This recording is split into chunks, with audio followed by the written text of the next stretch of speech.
ഏവർക്കും മൈത്രേൻ astrology YouTube ചാനലിലേക്ക് സ്വാഗതം.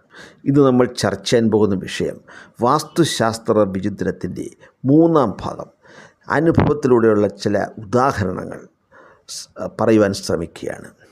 ഉദാഹരണം, ഈശകാന്ഡ വസ്തു, അതായത് വടക്കും കിഴക്കും വഴികളുള്ള സ്ഥാനം, അതാണ് ഈശാന ഭാഗം.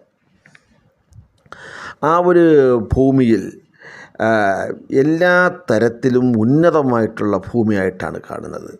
വളരെ കുബേരത്വമുള്ള നല്ല സമ്പത്തും ഐശ്വര്യവും അഭിവൃദ്ധിയുമായി ജീവിക്കുന്നവരായിട്ടാണ് വടക്ക് ഭാഗത്തും കിഴക്ക് ഭാഗത്തും വഴിയോടുകൂടിയ വസ്തുവിൽ നമ്മൾ ഇതുവരെ റിസർച്ച് ചെയ്തിട്ടുള്ളിൽ കാണാൻ പറ്റുന്നത്.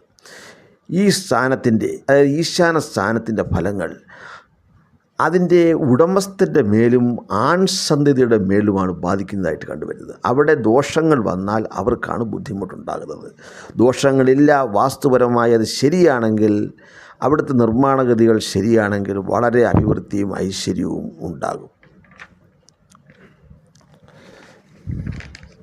കിഴക്ക് ഭാഗം, വെറും കിഴക്ക് ഭാഗമാണെങ്കിൽ ആൺസന്തതികളെയാണ് അവിടുത്തെ ദോഷങ്ങൾ വന്നാൽ ബാധിക്കുന്നത്. അതും വാസ്തുപരമായി ശരിയാവണ്ണം ചെയ്താൽ വളരെ അഭിവൃദ്ധിയോടുകൂടി ജീവിക്കുന്നതായിട്ടാണ് കിഴക്ക് ഭാഗത്ത് മാത്രം വഴിയുള്ള വസ്തുവിൽ ജീവിക്കുന്നവരെ കണ്ടുവരുന്നത്. എല്ലാം അനുഭവത്തിൻ്റെ വെളിച്ചത്തിൽ പറയുന്നതാണ്. അതുപോലെ തന്നെ ആഗ്നേയസ്ഥാനം, അതായത് കിഴക്ക് ഭാഗത്തും തെക്ക് ഭാഗത്തും വഴിയോടുകൂടിയ ഭൂമി, ഈ സ്ഥാനത്തിന് മറ്റു സ്ഥാനത്തേക്കാൾ വാസ്തുബലം വളരെ കുറവാണ്. ഇവിടെ താമസിക്കുന്നവർ സാധാരണ ധനം കുറഞ്ഞവരായും ആരോഗ്യമില്ലാത്തവരായും ആണ് കണ്ടുവരുന്നത്. നല്ല ഫലം നൽകുന്നതിൽ ഈ സ്ഥാനം എല്ലാറ്റിനേക്കാളും പിറകിലായിട്ടാണ് കണ്ടുവരുന്നത്.